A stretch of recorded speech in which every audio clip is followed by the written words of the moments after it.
Welcome back, George.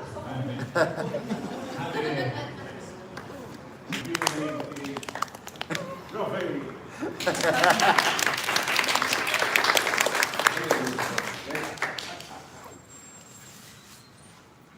All right, so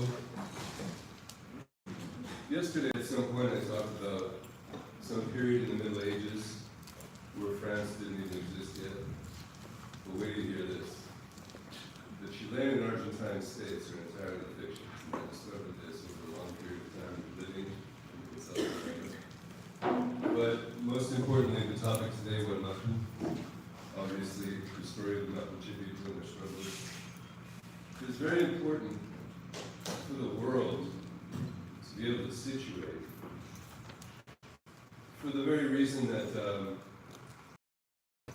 in Chile after 1973, and we're still at the tail end of that cycle of history of capitalism, but the extractivism is devastating.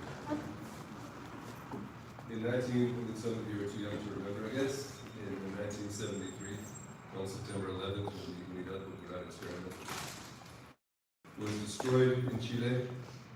One of the most radical things that had occurred during that couple of years, in which, just like in the story of the French Republic, expectations had been created that the people themselves interpreted and superseded.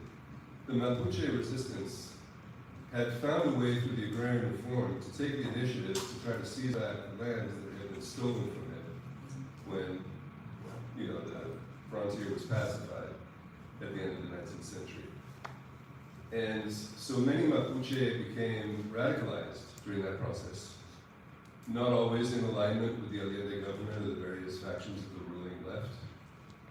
But it was traumatic for that generation, not only for there to be a sudden end to the Unidad Popular, but also the wrath of the oligarchs, of the latifundistas, was ferocious beyond belief.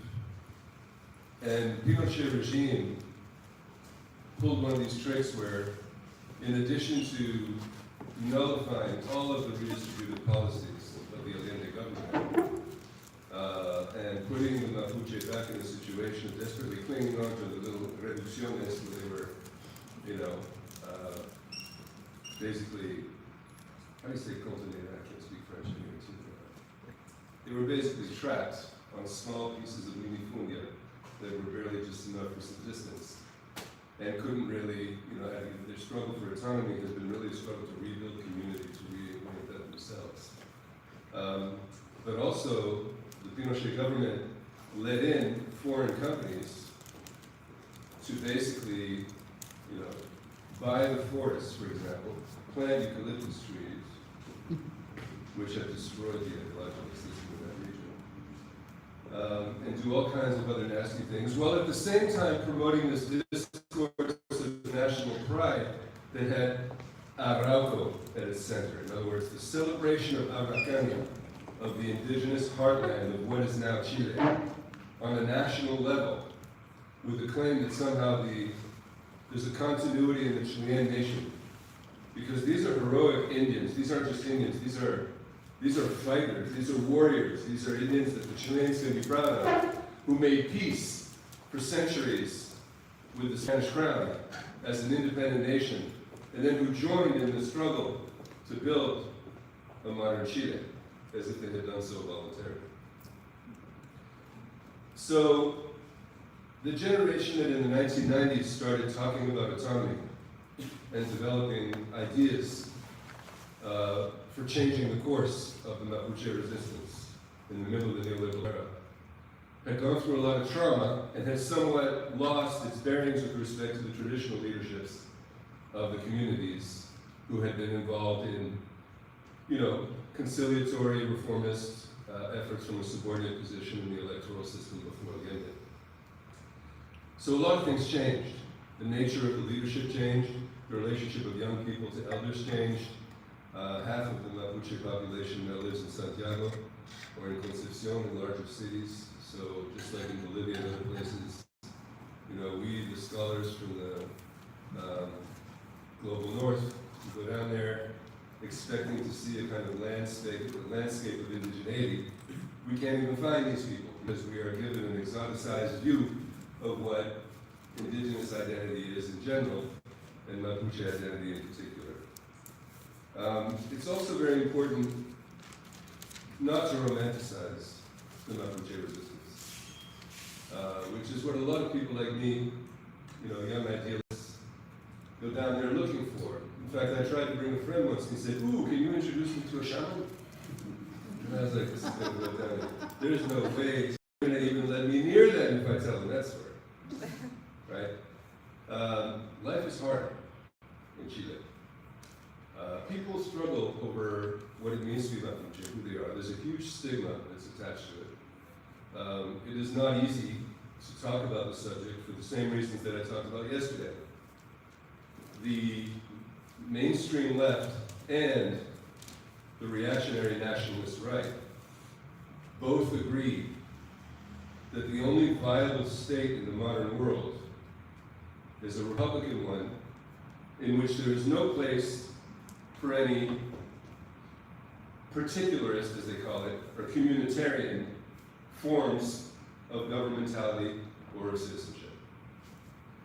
So Pinochet changed the laws so that it was virtually impossible for the Mapuche to register anywhere as Mapuche. They had to register as individuals, which was also the policy of Porfirio Diaz in Mexico in the 19th century, basically denying any possibility of communal property, whether traditional or modern forms, and forcing everybody into the kind of existential alienation in which it was every man and every woman for themselves.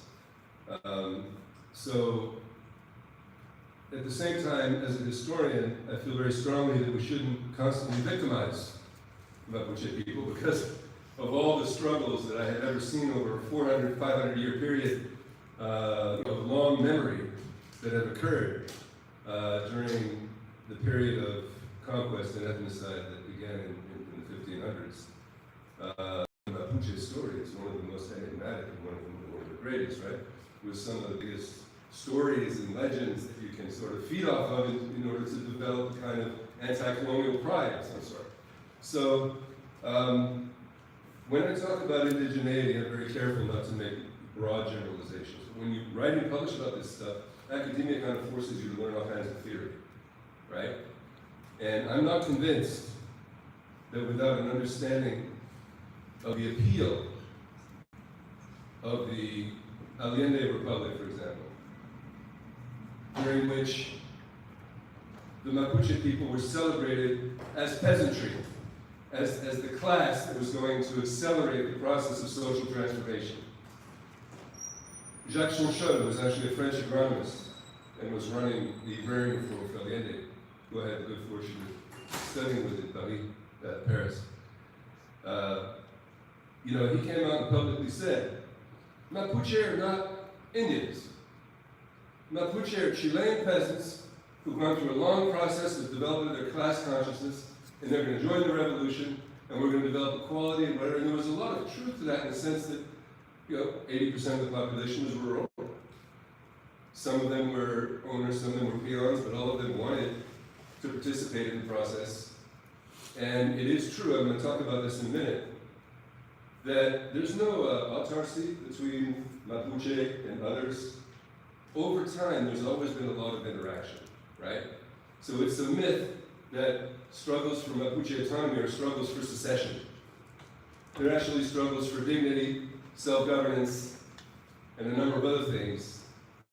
But there is no, absolute, visible, almost impossible to overcome division like there is between the Latino and the Maya populations in Guatemala, for example.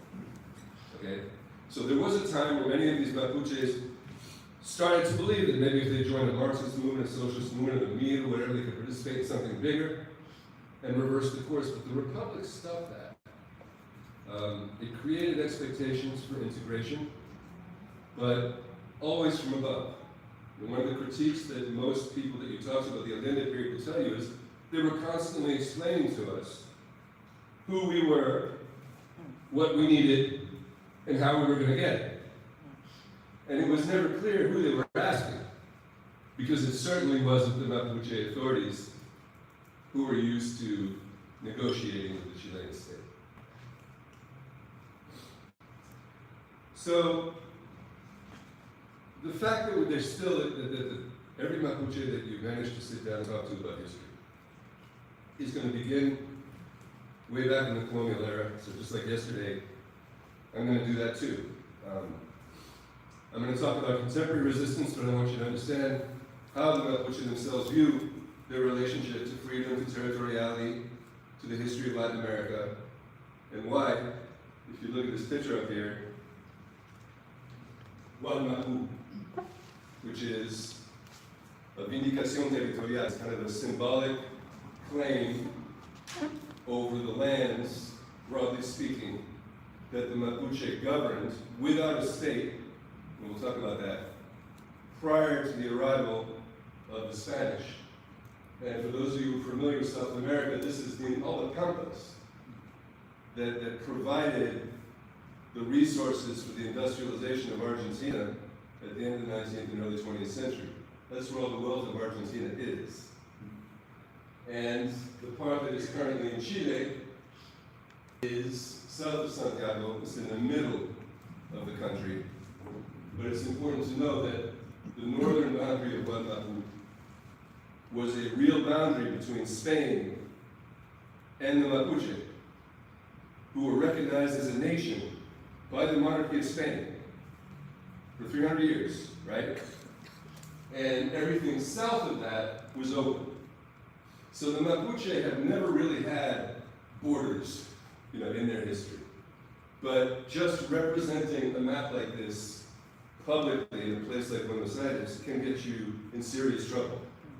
Boric, the young social democratic president, traveled to Argentina and made a speech on television in which he said Wallmapu in reference to the Argentine Mapuche, and there was a national uproar on all sides of the political spectrum. How can you possibly allow them to choose their name? This is Argentina.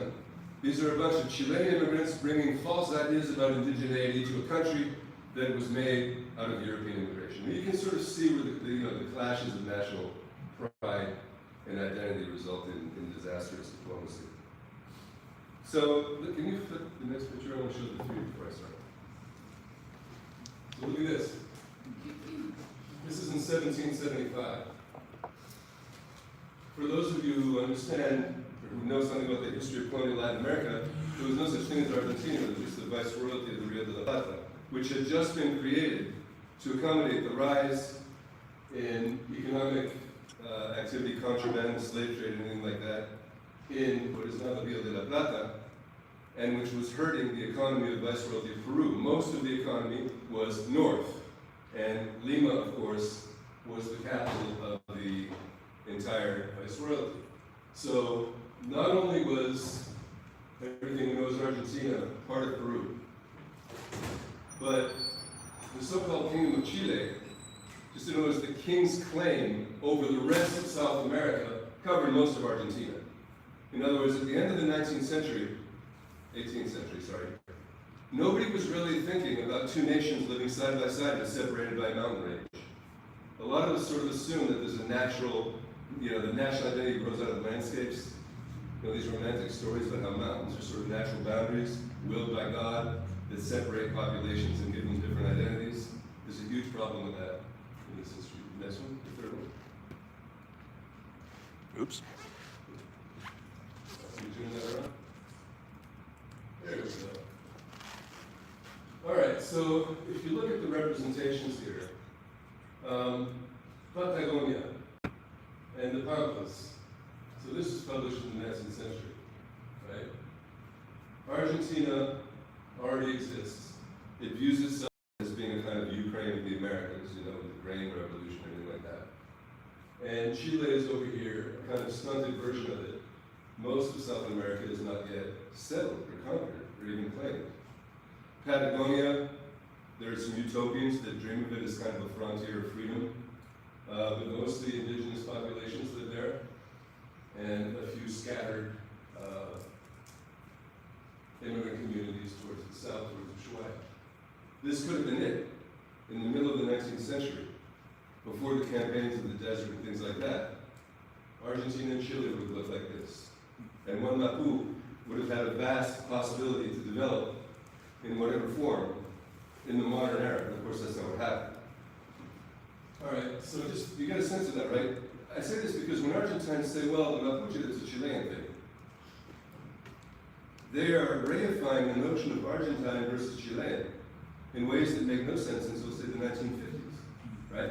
So their nationalism is very brittle. It's very popular, it's very powerful, it's still very brittle and easy to offend, because everybody knows that there are problems. So, way back in 1552, Pedro de Valdivia, who has a city named after him called Valdivia, set out to create a new Extremadura, an extension of one of the biggest provinces of Spain, or kingdoms of Spain, and didn't make it. He named himself the governor of Chile down there, so he's the equivalent of, the Hernan Cortés. Rapidly there was a Huiliche, the name of the people on the coast there around Chile and Valdivia was the Huiliche, and they joined the neighboring Mapuche in rising up and killing the first governor of Chile.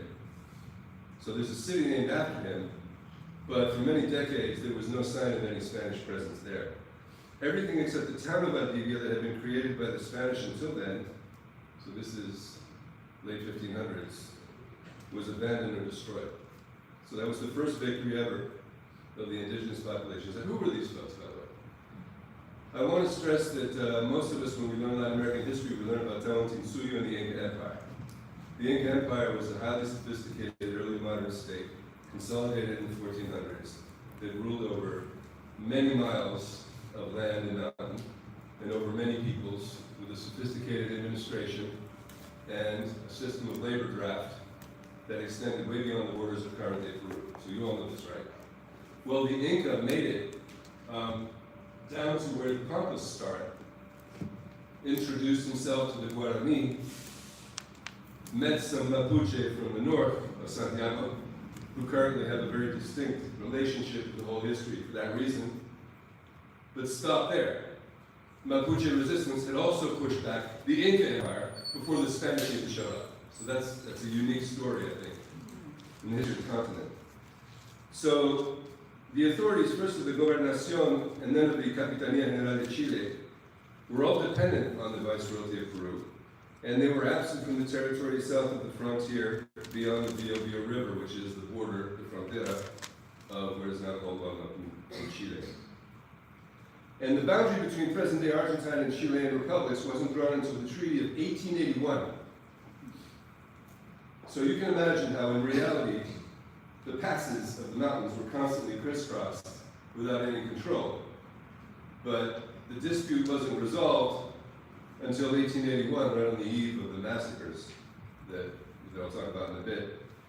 So the Cordillera de los Andes has not been recognized as a separation between the two nations for very long. There never actually been an indigenous boundary. Indigenous people crossed it both ways and interacted with one another since time immemorial. Once people living on the western side became Chileans and migrated to lands of what are called Neuquania. I'm not going to list all the cities and the towns because I don't have a detailed map, I'm sorry. But the Chileans, the Mapuche who continued to cross over from Chile to Argentina after the 1880s were called Chilean immigrants. In other words, they were ascribed a nationality that they didn't have in derecho. And because they tended to be brown people, we're told, you're undesirable immigrants during that auge de la inmigración europea in Argentina. So what had existed during the colonial period was a zona fronteriza, or a borderland, which appears in dictionaries for the first time in 1732, separating Spain from Mapuche lands known as the Estado de Arauco. So this is the thing that Pinochet is celebrating, the actual Spanish recognition of the state, which may not be Tawantinsuyu, may not be the Inca, but it was still a state of the Arauco. In Spanish law, however, the territory of the Yunco and Huiliche people remained part of the Reino de Chile and was called La Frontera Arriba. So this is the part of the coastland where the first insurrection happened. And there was an upper border between the Rio Torten and the Canal del Chacao, which today separates continental Chile from the island of Chiloé. Many of the people who lived there were settlers expelled from the zones lost during the Mapuche-Huiliche uprising of 1598. So it's important to note that Huiliche territory extended beyond the Cordillera and included Lake Nahuelhuapi, its environs, because the south of what is now Chile was independent from Spain. The Huiliche and other native groups lived and moved freely in that area until 1793. The frontier with the Mapuche is better known than the one with the Huiliche. Spanish settlers in Chiloé and Valdivia were isolated from the rest of the Reino de Chile and were only incorporated into the kingdom in 1793. Think of how recent that is. The Haitian Revolution is already underway. You know? Huiliche and Mapuche have shared origins and linguistic and cultural similarities, but regarded themselves as neighbors rather than as a single people. Yungos on the coast as well. And on the other side of the Andes, Pehuenches, Huenches, and Poyas, these were the names of agricultural peoples who lived usually semi-nomadic lives of transhumance and herding, without any formal state governing their movements or their payments, organized usually in lineages that would meet and form temporary confederations when there was a conflict or the need for consultations, but generally just occupied a vast space, but they were agricultural. So this wasn't, the Indians of the northern plains. They were referred to in colonial records as Mapuches or Araucanos, interchangeable words. Mapuches and Huiliches were originally one people, two nations, with a single language and similar customs. Their political traditions, territorial lineages, dress, cultivation of potatoes, corn, and quinoa, pastoral keeping of chihuecas, which is a local variety of llama. All of these were identical, and they shared one language, Mapuzungun, which continues to be the language of the Mapuche people. Like the other peoples of the area, there were no hierarchical society or state, and shared the authority of locos and caciques, or chiefs. Locos were lineage heads. Huenches of what is now the Argentine Pampas, who interacted with Huiliches on their western frontier and the Spaniards in Chiloé, had their own language, but underwent cultural changes as a result of the spread of agricultural practices, and gradually became part of the Mapuche world, what anthropologists usually call the Araucanización, which has nothing to do with conquest. So it's interesting, when we're talking about Mapuche, we're not talking about a tribe of pre-conquest people. We're talking about many peoples who had constituted themselves as societies and who, with the emergence of a European empire on American soil, entered into conversation, both culturally, politically, diplomatically, and economically, with this new economy, and engaged with that. So they developed agricultural practices, herding practices, commercial practices, and as a result, their cultures changed. There is a process of Mapuchización, they call it today, which even happens in present times. Say when somebody leaves a community for the city, spends 10 years losing all their bearings with their home community. There's some famous leaders in this situation. They will tell you, I became Mapuche, even though they were born Mapuche. So it's not a fixed identity at all. It's an affiliation. It's a form of belonging that harkens back to a history which is complex, but which has those great dividing lines that you can create epic stories over time for the children to learn. So, this is typical of what's usually called ethnogenesis when referring to the formation of a national identity, right? Because later on we're going to ask the question, are the Mapuche a nation? Should they be independent? Should they have anything to do with Chile or Argentina? So Pehuenches further north of them and Poyas further south in Patagonia were also connected. They all shared hostility to the Spanish in Chiloé and Valdivia, with whom many had little or no contact whatsoever until the 18th century, except with missionaries. So this is a missionary frontier. In the 15th century, the Inca Yupanqui had conquered territory as far as the Rio Male, the frontera in Chile, in the Argentine northeast, in what is now Catamarca, La Rioja, San Juan, and Mendoza. The vast unconquered Pampas were foraging populations that were not drawn into the mining and agricultural circuits at Tawantinsuyu, but later were drawn into the agricultural and trading economy of the Mapuche. The strongest resistance to the Inca was also the strongest resistance to the Spanish.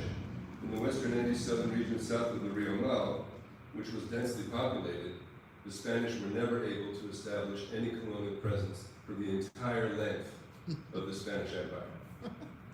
Any, other than missionaries over on the island. So the Spanish called these people reche in the 16th century, meaning true people, real warriors. They admired them. And after the 18th century, the term that gained currency was Mapuche, or people of the land. One language, Mapuzungun, but no socio-political unity. Lineages formed confederations only when necessary for war or commerce, and then dispersed again. Even though the boundary recognized an independent union of Reche, it was of course not a state, and the defensive strategy of the Spanish along the border included frequent malocas, or raids, famous stories about that too, and cautiviero, or the mutual holding of captives on both sides of the frontier, as well as enslavement well into the 17th century. So Indians were enslaved by the Spanish on the border. The 1655 rebellion was in part a reaction to this, and in 1683 slavery was finally abolished a century and a half after the Spanish new laws had banned indigenous slavery on the rest of the Southern Americas. The existence of this border, La Frontera, didn't entail the end of conflict, but it did establish a more centralized Mapuche governance than that which existed before the Spanish invasion. The diversity of components of the society we now call Mapuche gradually became integrated into the defense of the frontera and to commerce with the Spanish side, or with contrabandists and economic interlopers on what is now the Argentine side. Naturally, by consent or coercion, unions between Mapuche and Spanish colonists occurred, and over a period of several hundred years, certain patronyms with ties to both communities of origin, so to speak, were common. So in a society that bases its identity on lineage, it was very common for Mapuche families to have a Spanish patronymic. Not because they were ever owned or ruled by Spaniards, but because marriages had occurred. Even in captivity, there are stories of families forming. So in other words, Mapuche society was never Sept, never autarcic. Is that a word? Sort of, you understand. In Chile, many historians and social scientists who devote themselves to the task of defining their nation as one and indivisible use this mestizaje, a racialized classification of cultural cross-fertilization, to argue that there are no pure Mapuche anymore, just Chileans of happily mixed ancestry. This is a problem, because it is the conservative line. Interestingly, in a place like Chile, even though the ruling class is by far 80% white, a majority of the working people in the countryside and the cities is mestizo, right? And so there are constantly the usual fights about whether we're a Latin American country or not and what our racial composition is. So it is the Portales adoption of a strict French constitutional framework that made the possibility of actual caste differences existing, whether based on ethnicity or region, impossible legally, right? So nowadays, people will use ethnicity against Mapuche and say, you don't look Indian. You look just like most people I know. So what makes you special, These kinds of discussions are very insidious, as you can imagine. A key component of Mapuche self-identification in the 20th century of accelerated ethnocide was, and continues to be, the clear line of division between the people of the land and the Incas, or thieves, ergo, the foreigners. It takes a while to get used to being a Inca, which we all are right here, the minute we enter Mapuche territory, right? We represent the continuity of an invasion characterized by mass theft. And Mapuche folks who kind of become turncoats and run for office, say for the Christian Democrats or something, in the Chilean system, will be accused of ahunqueado. This is very powerful language. For anyone who's been involved in protests, union protests, or things like that, to be called a scab, many of the varieties of that, was a terrible, expulsion from the community.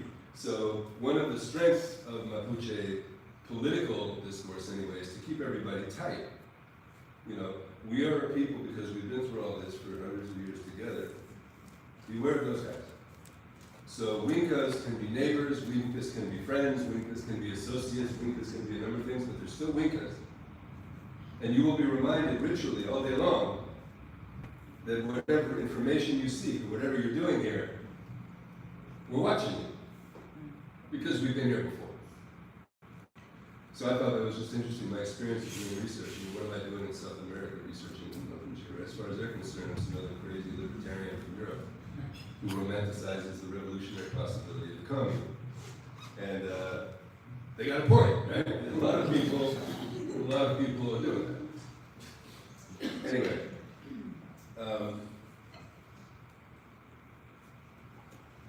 So in the history of the Southern Americas, there's this Chola inheritance, a vernacular Indian designation of mestizo for mestizo or mestiza, understood as a hybrid identity based on cultural rather than biological crossings. It's one that resulted from routine Spanish-Indigenous interaction and at times facilitated bridges between them, spaces for negotiation in market centers and towns. Aníbal Quijano referred to cholification, as a process initiated with Spanish colonialism of blending Western urban idioms and lifestyles into the lives of indigenous peasantries without thoroughly eliminating the traditional ones. A Bolivian scholar, Huáscar Rodríguez Garcia, who was a student of Cilla Rivera, argues that in the 19th century, the plebeian populacho cholo was stigmatized by Indian oligarchies as provincial, volatile, sexually and socially transgressive, disorderly and racially deviant. In the early 20th century, it became identified with urban indigenous poor, struggling to preserve their economic independence and cultural autonomy in fledgling cosmopolitan cities, as a liminal social position between traditional and modern cultures. What makes Mapuche history and identity, or identities, different in this regard is that unlike the Quechua, Aymara, Guarani, and other peoples who lived under Spanish colonialism for centuries, the Mapuche lived alongside and away from them, a sovereign nation unencumbered by the courts and commandments of the Spanish crown. Silvia Rivera Cusicanqui writes that of Cholaje in Bolivia that it displays elements that are both plebeian and Andean, expressing a long corporal memory of the occupation of urban spaces through trade, manufacturing, and various services, particularly domestic ones, in a vast internal market with origins in colonial times. Insofar as the concept might be applied to cultural changes among the Mapuche, one would have to focus not on towns but on the frontera. Paradoxically, the Mapuche had never had borders, but they identified like the line of demarcation, the beginning of their saga, the thing that the entire Lord of the Rings is based on in Mapuche culture is La Frontera, the place where freedom ends and tyranny starts. A relational space for sure, but also in which one in which keeping the colonizer at a distance was central to the formulation of Mapuche identity. Biologically, Chileans today, in the popular classes anyway, are mostly of mixed Spanish and Mapuche ancestry. 10% of the population is classified in the census as actually being Mapuche, which of course there's a huge debate about how we get that number and what it's based on. But it's the same debate that you have in the United States over the difference between self-perception and government classification. So biologically, there's this mixed Spanish and Mapuche ancestry, which apologists for the unified nation state uses an argument against autonomy. But that conversation misses the essential point that centuries of freedom, followed by violent conquest, dispossession, forced displacement, racialization, and stigmatization, produced a Mapuche identity, perhaps not strongly attached to an ethno-nationalist separatism, but definitely recalcitrant in the face of calls for assimilation or cultural integration into a national framework of Republican unity. Throughout the colonial period, beginning in Quillín in 1641, parlamentos, or parliaments, were established as a place of encounter and diplomacy between the two sovereign entities of Araucania and Spain. Missionary and trade activity was made possible that way. Mapuche replaced Reche as the new borderlands order developed with with lineages of men who were skilled at adapting to relations with the Europeans, garnering prestige and authority among their people, and generations of warriors. That's going to come up later because the figure of the Mapuche warriors is very important, resisting the New Order, many of them migrating east to the Pampas. From the 17th and the mid-18th century, cattle-raising Pehuenches from the Pampa became key intermediaries in trade and supply routes from Buenos Aires to the Andes. What scholars have called Araucanización was a process of the spread of Mapuzungun as a lingua franca throughout the Patagonian region, and the cultural changes that occurred as webs of commerce and matrimony linked Mapuche lineages to one another. What I'm describing here is what the average French or German historian would use as an explanation for the emergence of the French nation or of the German nation, right? This is typically the way we describe, in romantic fashion, our own roots. And yet this is all going on prior to the independence of either Spain, either Argentina or Chile in the region. So, language, culture spreading throughout Patagonia, culture change. Later in the 19th century, Mapuche fleeing the violence in Chile would cross the Cordillera and settle in this region where networks and affinities had already been established. They were never invaders. A lot of historians and anthropologists today, on the wrong side of the fight, I believe, will tell you that the Mapuche were warriors and that they were constantly invading lesser peoples, just like everybody else. And there's nothing particularly peaceful about them or deserving of particular consideration. They were just imperialists. Interestingly, the idea of the Mapuche as invaders has now become the Mapuche as immigrants invading Chile into Argentina and, dissolving the social fabric with their racial makeup in the current anti-immigration discourse of the right in Argentina. Patagonia, Araucania, and the Chaco were not under colonial control. They wouldn't come under the control of the independent states of Argentina and Chile until the late 19th century, so hence the argument that Wallmapu, which we saw on the map, preceded national states. Buenos Aires did not become the capital of the new viceroyalty of the Rio de la Plata until 1776. This wasn't independence. This was a new Spanish colony being established in 1776. The crisis of the Spanish monarchy and the attempt by Creole elites to maintain control over the viceroyalty resulted in drawn-out divisions and separations of Paraguay, the campaigns of José Artigas, the defeat of independence movement in Chile by forces from Peru. So originally, the great Chilean nation was defeated in its first attempt at independence. And the subsequent campaigns by San Martin came from Argentina and turned the tide. Mapuche and Pehuenche forces participated in the Republican movement for their own reasons, but they did. There is actually archives attesting to this. Just like, the role of African descendants, the American Revolution, things like that. Cross-border migration grew, and in Chile, Bernardo O'Higgins recognized the Mapuche as a sovereign entity to garner support for the new republic. In other words, the young Chilean republic promised a sovereign state to the Mapuche in exchange for their resistance against the monarch. In Argentina, economic changes in the 1820s after the end of the Napoleonic Wars opened opportunities for exports, and the new state began looking to expand into sovereign indigenous territories. So in the 1850s and 1860s, indigenous forces had the upper hand. Mapuche caciques led the resistance to settler expansion. They occupied ranches of the Rio Negro, herding runaway cattle and selling it to colonists. One of the motives for the malones, or raids, that they were famous for, was to steal cattle, breed, and sell it. They developed a proto-capitalist economy of their own on the frontiers of the Pampa before Argentina could get a hold of the place. In other words, the Argentines didn't just empty the Pampas and then make them prosperous with British capital.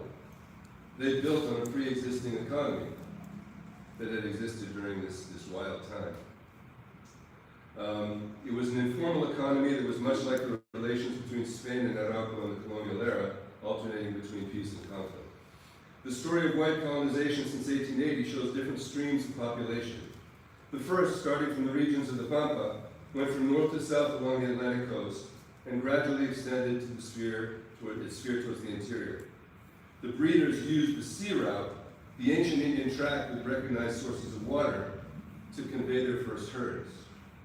So white colonization followed Mapuche maps in the south of Argentina and in the Pampas. Another stream of colonization came from Magellan region on the Chilean territory, from Punta Arenas to Gallegos and along the Atlantic coast of Santa Cruz and into Rio Chico to the southern Andes. They too were sheep herders. The story of colonization in the northern part of Patagonian Andes is more complicated. Immediately after the campaigns of 1883, the valleys of the Neuquén area were invaded by Chilean immigrants. Mestizos, not always distinguishable from Araucanians or Mapuche. They provided manual labor for gold mines in the 1890s, and foreign capitalists began creeping into Patagonia of various nationalities, such as the Welf of southern Chubut, the Germans, the Italians, etc. You still find all of these nationalities represented in the ruling class of this region. Wallmapu, of course, so the struggles of the Mapuche population against the encroachment of foreign capitalists in their historic lands define the emergence of an understanding of their history and territory as the object of continual predation and fugitivity rather than incorporation into modern nation states. Fugitivity, meaning they were always trying to get around the latest mechanism of control. Contemporary identities were forged by struggle against Chilean and Argentine Inca, or outsiders, in the Republican period. So Wallmapu, the territory that the Mapuche have lost, as their lore tells it, right? But will inevitably regain because it's eternally theirs. It's more than just the name of the territory, it's an expression of epistemic resistance. As Ana Matias Rendon has argued, it's a concept of space-time linked to both physical territory and historical identity. Mapu is a polysemic term usually translated as land, and Che means people. Mapudungun means the language of the land. As Wenche scholar Jose Quidel writes, when we use the concept of Mapu, we are not referring to the land proper. It's a term that applies to all the dimensions of life in the universe. The cosmos is also Mapu. In terms of the organization of the land, historically, before and after the arrival of the Spaniards, Lof and Rewe were the two basic expressions of socio-political organization. And the Futa Mapu was the larger territory that organized affinities between them. Futa means greater, the greater Mapu or land. Prior to the arrival of the Spanish, there were 4 physical regions of the Mapu in which culture and language were shared, and horizontal relations between all of the Rewe were organized. Now, I can talk more about the detail of what these terms mean, but if you look at the Mapuche flag, it has 4 regions. It's a representation of space-time as described. Differences were seen as based on ecology and extended lineage rather than what we now refer to as ethnicity. Thus, they referred to places as natural environments, and natural environments with which people were in relation. Lafken was the name of the sea, and Lafken Che, the people of the sea. Wente Che, Tewen Che, Na Che, etc., are not separate ethnicities, but ways of embodying the habitat and traditions of a particular region. Mapuche emerged among these peoples as Toa, or self-identity, as diverse groups of common origin and language whose territorial idiosyncrasies and interrelatedness compose the broader Wallmapu. Boundaries of Wallmapu are not fixed in time or even in place. But when we look at a map, modern folks in Argentina will still have a history of it, because they see land as property, and they see this notion as essentially taking something away from them, right? So they evolved, these boundaries, but the memory of the regions that compose it led to new designations, such as Wallmapu, west of the Andes mountain range, and Puelmapu to its east, as Mapuche were displaced from or dispersed within both, and held on to the story of their origins. People often refer to the Parlamento de Quillín in 1641 as the recognition of Mapuche sovereignty, but it was also the consecration of the loss of many of their ancestral lands. And by the way, the parliament ceremonies were held on Mapuche terms. Traditional forms of authority, regalia, and all of that were accepted by the Spanish conditions for this diplomacy. So it's a fascinating aspect of the encounter. So when people remember the Parlamento de Quillín in 1641, yes, they achieved the end of the conquest, but they also lost a lot of land in the process.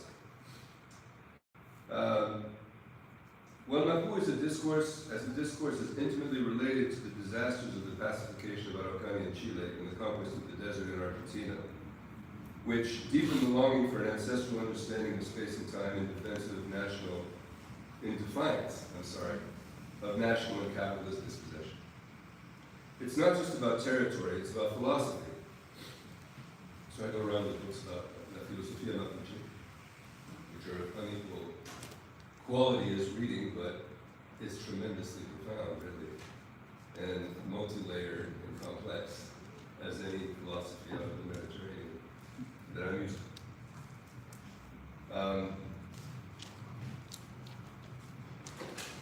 So, not only is this philosophy about territory, Wallmapu means Mapuche country. It's not outlined by physical borders, but as a space within which Mapuche resistance to Inca colonialism is ongoing. Physically, it's land, a civilization really, that is thought of as having been lost. And its implication in contemporary times is about recuperation against the civilizing mission, central state authority, and extractive pillaging of the land for resources by private transnational companies who are no more bound by national constraints than they are. The fragmentation of Wallmapu and Wallmapu into Chile and Argentina is the original disaster following simultaneous campaigns of extermination. But they still use the terms Wallmapu and Wallmapu, Wallmapu, Sept. So the use of those place names today is criminalized by both nations, by the way. It's against the law to publicly use those terms since they're no longer officially the terms on the map. But to the Mapuche, the Mapu, the land, has been confiscated by invaders. When talking about Wallmapu, the intention is not to homogenize the communities that make it up, but rather to show a paradigmatic process in the different struggles of Latin America. Even within the LOF, so LOF means village, and Rewe, voluntary groups of LOF in a contiguous local territory. Of the same Mapu, there are many differences and autonomies. These are not tribal or ethnic forms of organization. Mapuche historians say there was never Chile or Argentina. This has always been Mapuche country. The nation state is seen as a parenthesis in space and time. We're just passing through this unfortunate time and constantly revisiting the proposition of Wallmapu. Mapuche peoples on both sides of the Andes deal with different legal and political systems and have their own forms of organization, but they seek to coordinate on the basis of the ancestral concept of Wallmapu. So, land recovery, autonomy not only from the state, but from political representation. This is what makes it attractive to people who are looking for, ambient expressions of anarchism. Not maintaining fixed ancestral cultures, but recovering lands together using tools from the past. So there's no reification or commodification or shitification in terms of of somehow authentic Mapuche identity. I think there is. And so the idea, I meant up to us. Well, it's not a story. País. What is a país? People know they'll come from Europe. The país is the original name for nation, but it just means a local. It's where you're from. Most of us in Europe also have a kind of tribal or ethnic corner of our place that has historically been known as the país in all of the language, right? And hence the word paisano, for example. Different concepts, país and nation, but that link of territoriality and symbolism, país refers to the land that is autonomous and nation in the expression of what unites all the autonomous units. So in a lot of ways, Wallmapu is a lot like a patchwork of país in the formation of Europe, and that's the identification of people, for example, from Basque country are fascinated by the Mapuche situation for that reason, and there's cooperation between the movements. Country is a concept in which a series of institutions model it according to their cultural, economic, and political vision, in which the values of the use of the territory, relationships and exchanges, and internal and external communication are appreciated, as well as the mechanisms of power.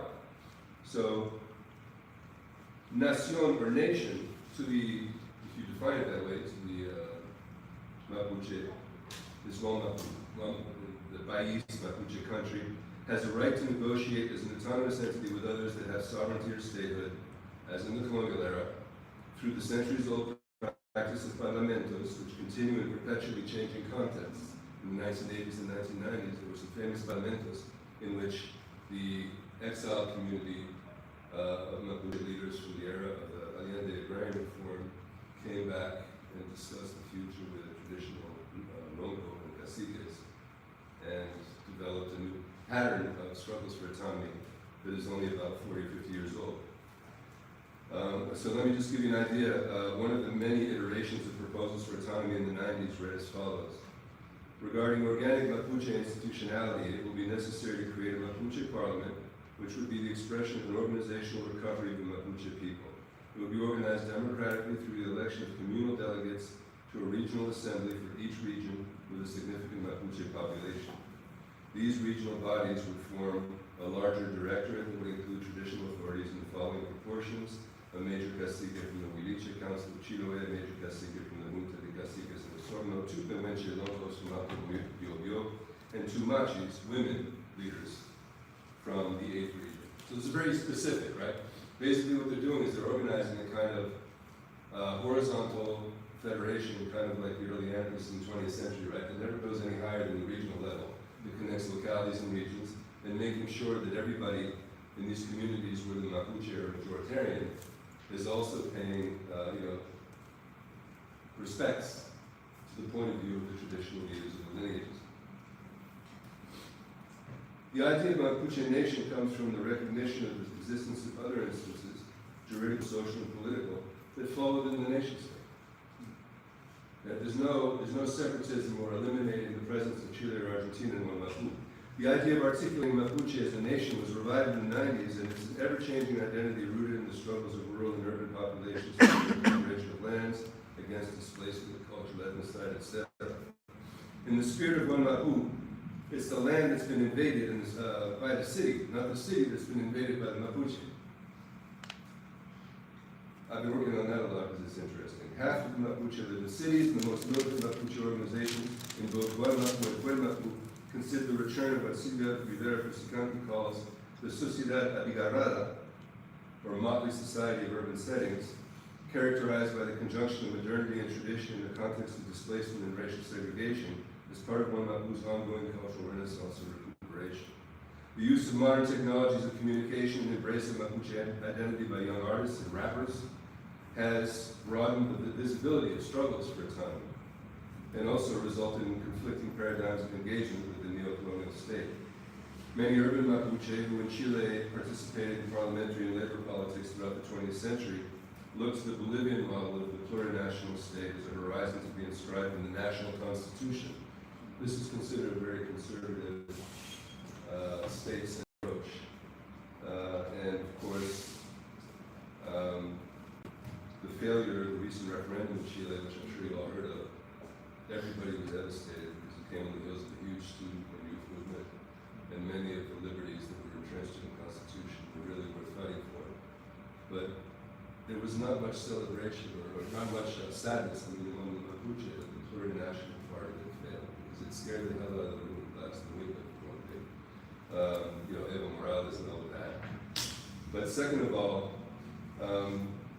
it reinforced the Coordinadora Arauca Meleco, the Alianza Territorial Mapuche, the Movimiento Mapuche Autónomo de Wallmapu, and their Argentine counterparts in Rio Negro, Neuquén, and Chubut, stressing instead the importance of the return to the land, not to some big international United Nations of indigenous peoples, right? And embrace of a politics of refusal that takes the form of occupations and protest against transnational companies, and confidence in traditional forms of reciprocity, interdependence, deliberation, and sovereignty. State repression of Mapuche activists and leaders detained as terrorists through the invocation of Pinochet-era legislation, which inexplicably the center left defends.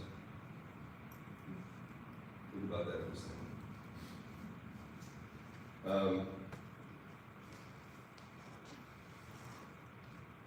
Where did I was thinking about the repression. Anyway, in the face of all of this Pinochet-era legislation, there's been a unification of Mapuche movements behind the struggle for transnational autonomy. which is also imagined as creating relations of propinquity, or neighborliness, mutual aid in the defense of human rights with impoverished mestizos and even the descendants of the immigrant colonists who were imported into Chile and Argentina to whiten their population and displace the Mapuche from their lands. There's a place I hang out called Capitan Pastene, which is an Italian colony of several hundred families of workers who were brought there to give, supposedly were going to be given lands, right? Of course, they were abandoned there and became farmers. Eventually, they formed an Italian colony that makes the absolute best pesto, pure Italian. I don't even know what region they're from. But it's in the middle of Argentina, it's on Mapuche land, so they coexist with the, it's very interesting. They're similar. I actually went there looking for lasagna.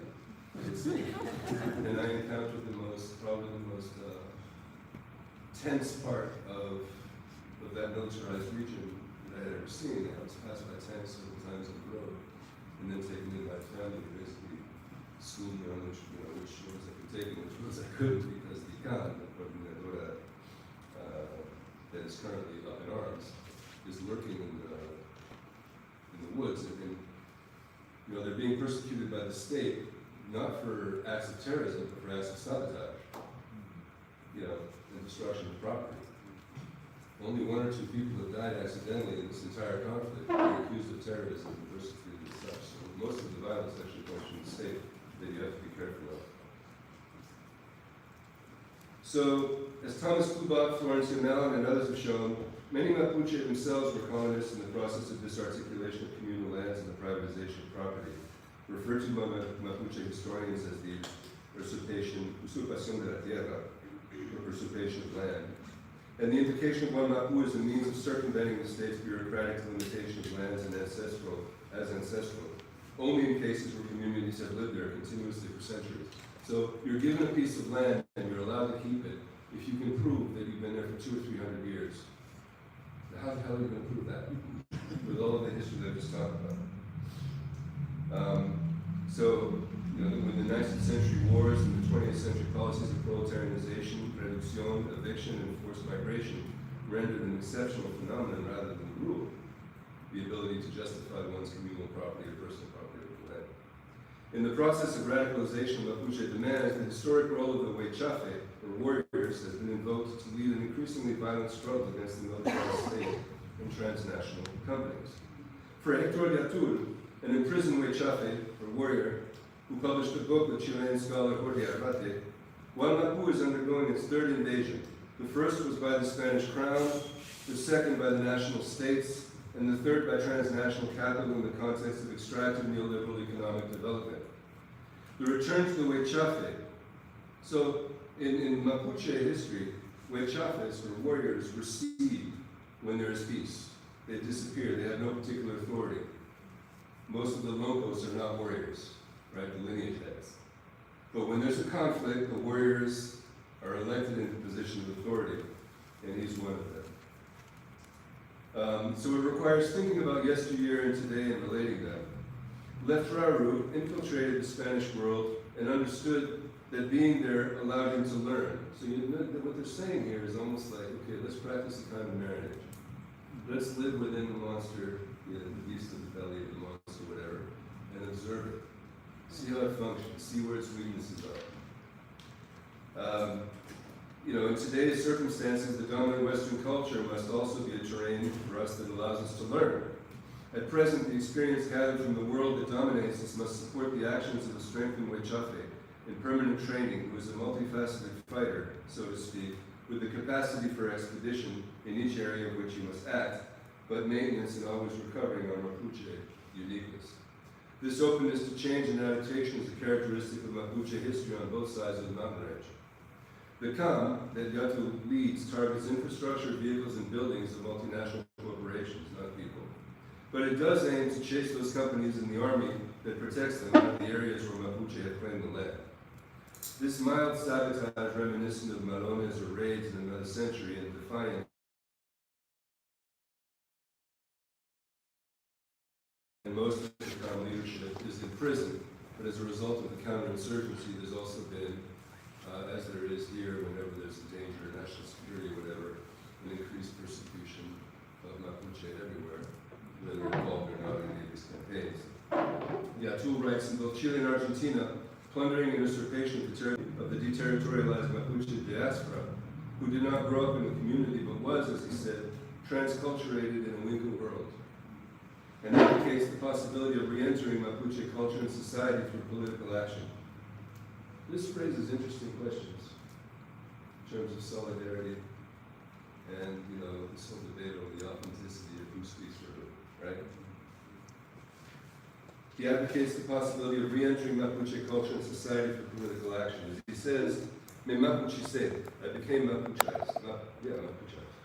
This open, inclusive vision of Wallmapu regards the historical diversity of the Mapuche people as a strength and their liminal positions in frontier zones, both urban and rural, as a defining element of the Mapuche nation, as it seeks to reconstruct a system of articulated horizontal and local governance represented by the ancestral Love, Rere, and Futamapu.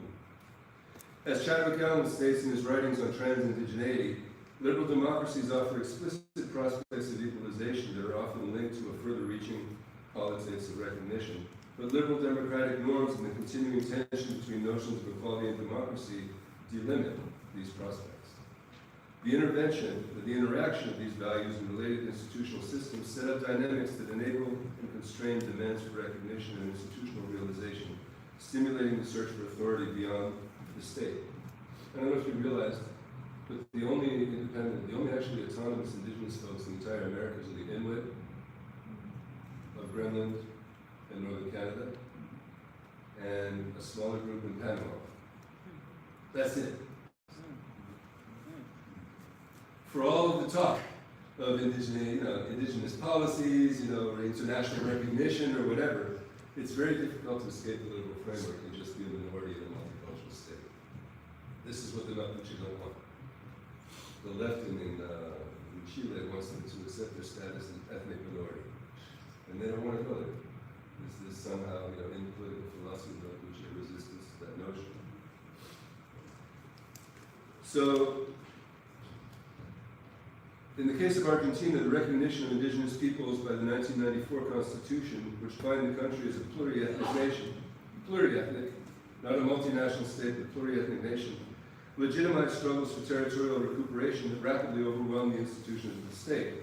And by 2005, autonomous Mapuche organizations in Chubut, Rio Negro, and Neuquén had converged with the radicalization of the Chilean theater of Mapuche struggle and the demand for autonomy within the transnational Wallmapu. This is Argentina we're talking about. So the Argentines gave them some multicultural rights, and in response, they got an uprising for autonomy. So all of this is redefining a space defined as the ability to impose law on themselves and exercise self-government within that territory without interference from the recently established nation states. Understood as a performative process of decolonization, Wallmapu is not itself projected as a state. This is confusing. Neither is Rojava, neither is Zapatistas, and everybody kind of busts heads as to what this means. Is this really transformative? Do they really have sovereignty? In a sense, it's not secessionist or ethnically nationalist, but rather an ongoing expression of resistance to the third invasion, that of transnational capital, and of delinking from the national states that codify and enable its predatory claims on the land and the people. Tangible autonomy can only be achieved with the territorial recovery of Wallmapu and its reestablishment as a de facto independent, autonomous, and self-governing entity outside the borders of any Western nation state, along the same lines as the democratic confederalism advocated by Kurds in northern Syria, for example. It's separatism without secession, because secession would mean a state, advocating a reconstruction of Mapuche society from below in a purely localized fashion, political and organizational independence, identitarian self-affirmation, and freedom of thought through a process of ideological decolonization. I'm going to conclude with just telling you that the word for freedom in Mapuzungun is Kisugungun, which literally translates into become one's own master. It's interesting. It's not about breaking the shackles of slavery. It's not about breaking out of imprisonment or incarceration. It doesn't have that kind of negativity to it, It's not an escape. It's a fundamental principle, the human faculty that, quote, must be cultivated. It's not a state or a condition external to humankind. and enabling them to act or not act. Unless this Judeo-Christian and Greco-Latin conception of freedom, the Araucanian concept of freedom, unlike the Judeo-Christian and Greco-Latin concept, the Araucanian concept of freedom is that the capacity generated by human will and the effort to achieve governability, autonomy, and self-control. This is a philosophical concept of freedom, independent of political struggles. A capacity that is developed, never innate, never a gift, to achieve self-possession. That the subject can exercise the power to own their own destiny instead of being owned by it. That is the definition, the dictionary Mapuche definition of freedom. So I'm going to stop there. I'd love to talk about the agrarian reform and all kinds of other stuff, but let's have a conversation.